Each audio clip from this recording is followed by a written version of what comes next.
tolloog 1 million ci ay garab la ñu jëmbat en 48 heures pour reforestation durable loolee nag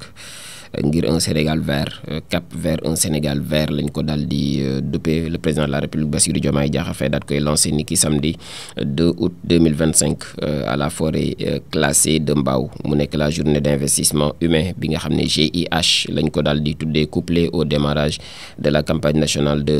reboisement mu nekk ab double événement boo xam dafay marquer une mobilisation sans précédent maanaam kenn xamatul kenn àndatu ci ak parparloo pour daal di restaurer les écosystèmes menacés ci suñu àll yi donc par l'urbanisation ak les civilisations les activités illicites yi nga xamante ni ñoom ñoo tax yenn ci garab yi daal di manqué lool wala sax ñu raar kenn mënatu leen a tëgg ay gët porté par la vision Sénégal 2050 initiative boobee mu nekk ab initiative phare bu nekk challenge boo xamante ni le président de la République moo ko daal di lancé woon mu nekk 1 million d'arbres yoo xamante ni moom la ñu waroon a daal di jëmbat en 48 heures maanaam ci ñaari fan. Ainsi que caravane bi nga xamante ni moom la ñu duppee la caravane écologique nationale témoigne donc d'une volonté politique bi nga xamante ni bu ñu tëgg la ci dëkk boo xam ni bu résilient lay daal di doon où chaque citoyen joue un rôle actif dans la préservation de l'environnement. Le lendemain fële ca Rao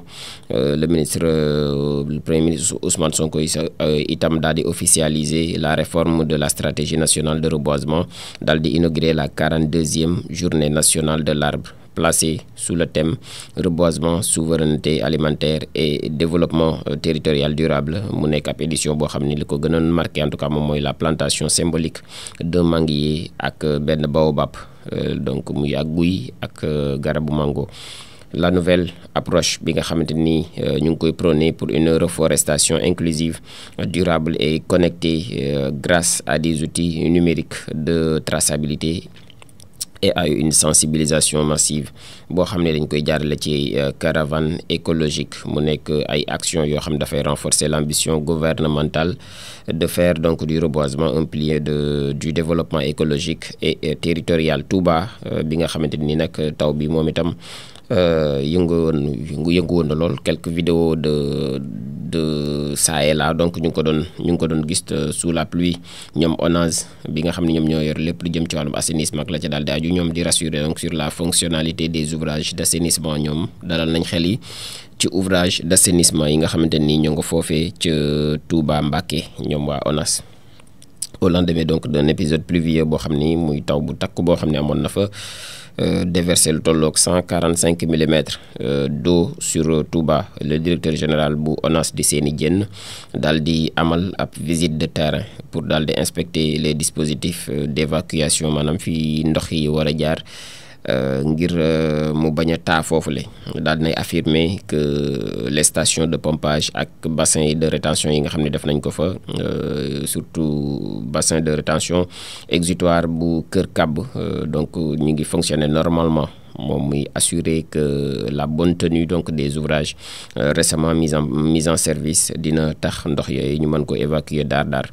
la tournée donc da doon viser daal di rassurer waat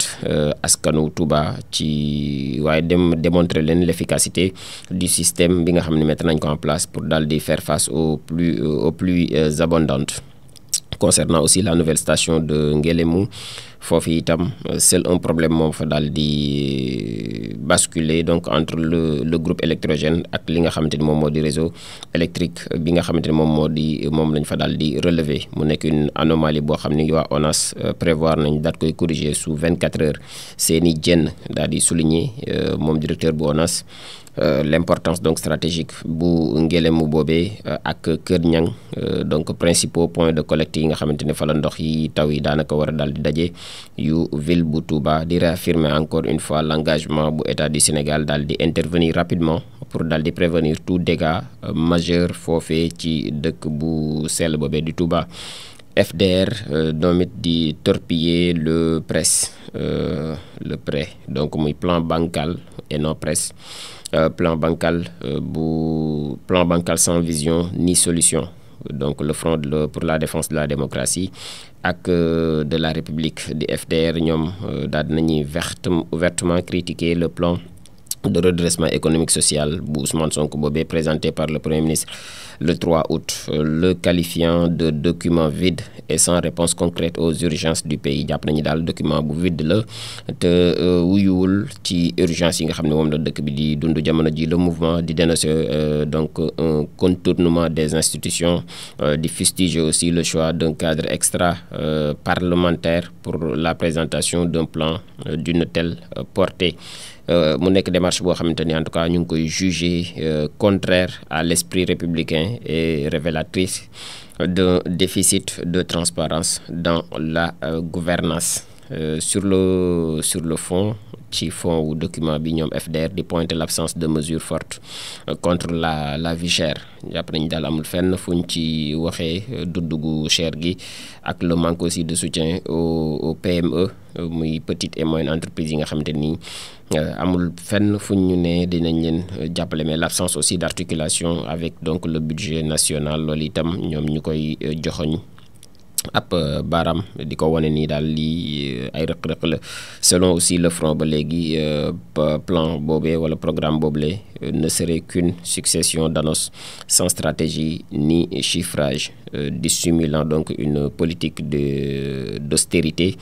sous couvert de relance. ñuy woowaat donc à une refondation de la politique économique sur des bases plus justes, inclusive et démocratique, tout en avertissant contre une gouvernance réduite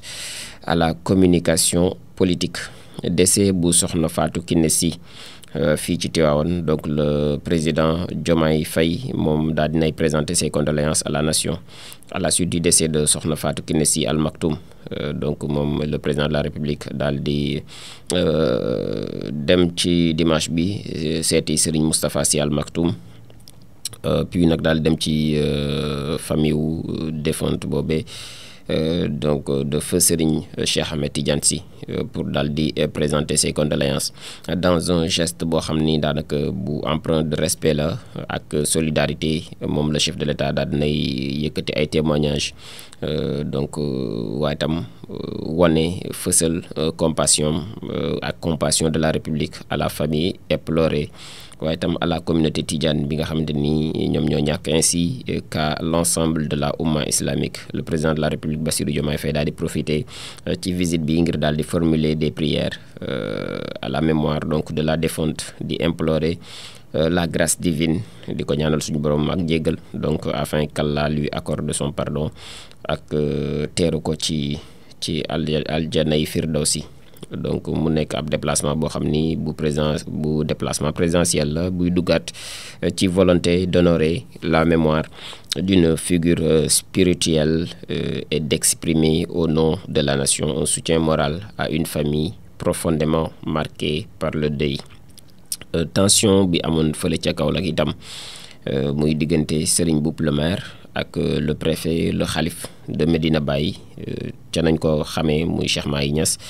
daal dinay réconcilier le maire donc ak le préfet. moom jubale na leen photo bi yaakaar naa mu ngi ci réseaux sociaux yi à la suite donc d'un incident boo xamante ni jot na fa daal di am. vidéo bi itam mu ngi ci réseaux sociaux yi ci cérémonie officielle donc de la journée nationale de l'arbre bi nga xam ne am na fële ci Kaolack. le xalif général bu Medina Baye moom di Cheikh Mahi Niass daal di intervenir pour daal di apaiser dalal dënn yi donc wàcce coow li yóbbu ko ba zéro entre donc le maire Serigne Mboup ak le préfet. mu nekk ab différent boo xam ne daf doon opposé ñaari autorité locale daal di éclaté woon en marge donc de la plantation symbolique d'arbres boo xam da doon menacé de ternir l'esprit donc de la journée dédiée à l'unité autour des enjeux environnementaux. Désiré donc de préserver la cohésion sociale, moom mi di Cheikh Mahi Niass le guide religieux daal di convoqué ñaar ñooñu le muy ces deux protagonistes dans sa résidence la leen woo pour daal di leeni pour am ndaje boo xamante ni huis clos lañ ko daal di def, mais ngir lépp rek dox tànki jàmm ci diggante yooyu la il y a prôné donc la réconciliation, la retenue ak le dépassement des querelles personnelles au profit de l'intérêt collectif. ab poignée de main gis nañ ko fa, ay échanges gis nañ ko fa aussi entre le maire ak le préfet à l'issue de la médiation témoigne donc loolu dafay témoigner waat di wane seen volonté de tourner la page, wëyal collaboration bi nga xam ni moom moo daal di amoon te war a sax am ngir nag Kaolack mën a daal di développé wu ba faaw. Abdoulaye Fall moom la ñu fal président donc bu fédération sénégalaise de football mu nekk beneen ère boo xam ne mi ngi soufflé donc pour le football sénégalais ginnaaw ancien moom Abdoulaye Fall moo nekk ancien vice-président bu fédération sénégalaise de football nekkit président de la ligue régionale de Diourbel. Fal nañ ko donc ce dimanche 3 août à la tête de l'instance fédérale mu nekk koo xamante ni moom largement plébiscité au second tour avec 322 voix contre 30 voix pour Madi Touré bi nga xam ne moom moo nekkoon deuxième ci ginnaaw muy succédé donc à Augustin Senghor, écarté dès le premier tour moom maître Augustin Senghor après 16 années yoo xam ni passé na ko ci boppu fédération sénégalaise bi. mu nekk ab transition boo xam ne li koy gën a marqué moom mooy la fin donc d'un cycle marqué par des succès historiques.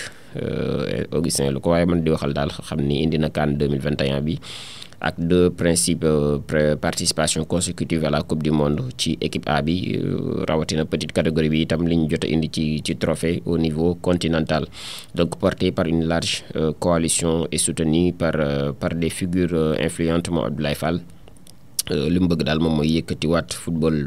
bu Sénégal mais aussi yóbbu ko ci dynamique boo xam ni dynamique de modernisation lay daal di doon et d'unité autour de son programme Praxis bi nga xam ni moom la defoon comme programme.